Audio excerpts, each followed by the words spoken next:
Hello, I'm Aditya Vikram Shrivastava. I'm a literary translator based in Delhi, India, and I translate from Hindi to English. I also teach academic writing at Ashoka University, and my course is preoccupied with questions of haunting. So I'm also quite obsessed with the two writers that I've been translating for a while now, one of whom is Mridula Garg. I will be reading her work today. She writes in the Hindi and she's written several novels and won so many accolades for them.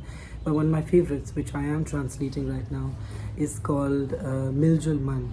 And it's stories about two sisters and they're growing up together and apart, largely in post-partition India. And the excerpt that I'll be reading was also awarded the Armory Square Prize for South Asian Lit in Translation very recently, and I mean last year. And it's also a piece that's published in Words Without Borders. It's a small excerpt from the novel. And not to mention that her novel has already won the Sahitya Akademi Award.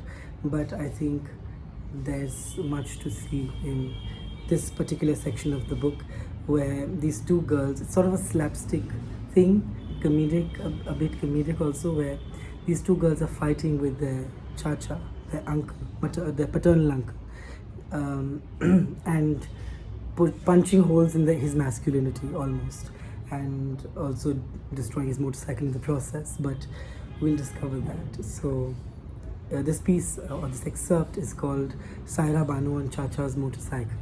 So here goes. When we begged Pitaji to buy us a bicycle, he said, "Practice on a rented bike first. I'll buy you a new one when you're ready." Our choice of instructor was obvious.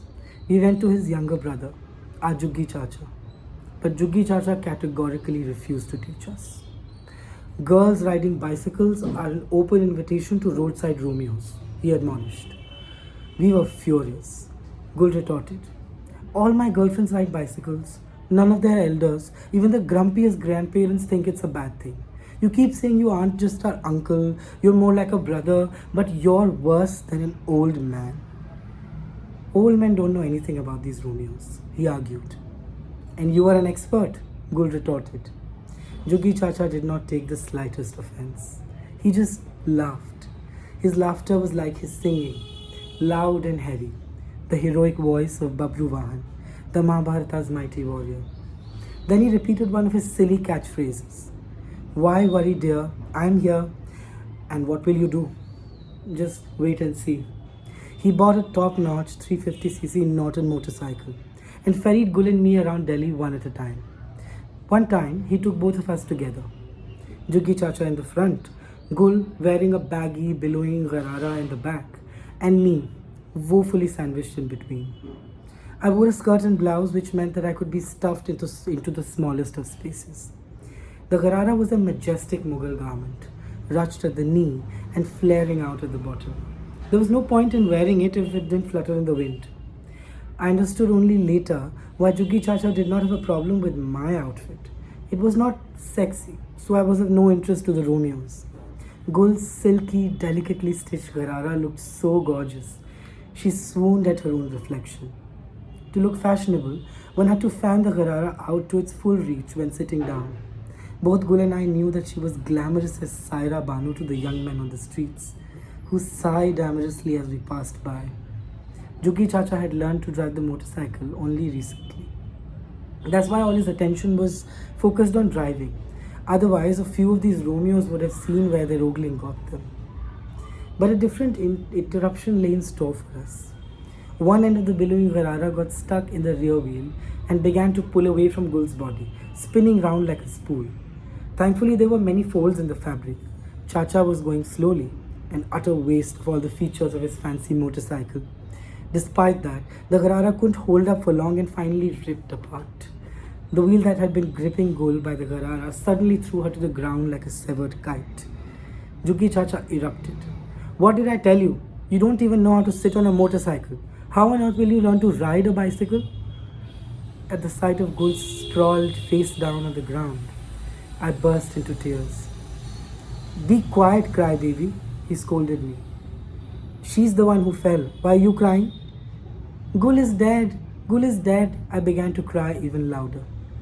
Before Juggi Chacha could stoop down to help her, Gul got up herself, screaming, "You idiot! This motorcycle is the devil's machine. It destroyed my new Garara." "Your face is scratched too," I said. Gul began to cry profusely when she heard this. "What will become of me now?" she asked. "It's just a scratch, not a disaster," Juggi Chacha declared. "You ruined my face. I'll tell Babaji. He's your father. You'll get a real scolding. He'll say she needs to be married off. How will we find her a nice groom with a scar on her face?" "Are you crazy? Leave Babaji out of it. And don't say anything to your Pitaji either. Come on, I'll take you to Haqim Khan. He lives nearby. He'll give you a salve so good it'll make you fair as your mother." "Really? Then why didn't you take us earlier, uncle dear?" I remarked bitterly. "Who's the crazy one here? How will I go anywhere in this torn Garara?" Gul wailed. "Oh God," cried Juggi Chacha, sinking down with his head in his hands. Back then the shops in the market didn't really sell ready-made clothes, and certainly not Gararas. The only ready-made thing you could buy was a sari. Chacha proposed a plan. He would buy a sari, Gul would drape it over her kurti and Garara, covering herself properly. But Gul wasn't ready to go around looking like a clown, despite the circumstances. Here, on the street, she asked in horror. Chacha clutched his head again. I suggested this. Buy a sari and one of those huge men's raincoats. Hide Gul in the raincoat and take her to Haqim Khan's house. Gul could drape the sari at his place, get her scratches dressed, and head home in the raincoat, shielded and anonymous. As a reward for my ingenious plan, Gul slapped me. But Juggi Chacha praised my shrewdness and Gul gave in slowly, reluctantly. She acted like she had no choice, but I knew what she was thinking. What if Haqim Khan really had a salve that could make her complexion fair like Mars? We bought the sari to use it later, but it was not of much use. When Gul arrived at Haqim's house, wrapped from head to toe in a manly raincoat, he gazed at her quizzically. She answered his gaze with a doleful stare that seemed to say, "I will eat you alive." He must have thought, this strange girl in her strange clothes is possessed. They're here for an exorcism. Chacha told Haqim the whole story, but the poor man was so cowed by Gul's terrifying glare that he couldn't even laugh at our comical adventure. He went inside and returned with his daughter. The daughter solved our problems in a second. She said, "Nothing to worry about. Take the little girl home in my burqa. That Juggi Chacha can bring it back later. If someone at home asks too many questions, say that she's playing Anarkali, the Mughal courtesan, in a college drama and just came back from the rehearsals." We leaped in delight. "Such quick thinking," Juggi Chacha exclaimed.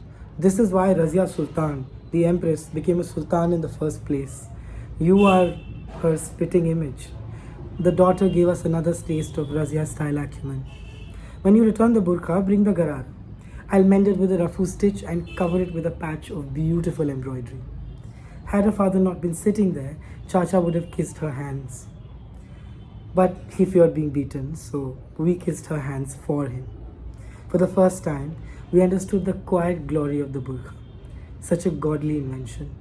A garment, of course, but also a dream for purposes of hiding. While Gul was Saira Banu in the Garara, when she covered herself in a burqa, she became Anarkali. On top of that, Haqim Khan had given her his miraculous salve. She sat proudly on the motorcycle, taking up more space than ever before, and I shrank into the middle. We could finally go back home now. That was it. Thanks. Bye-bye.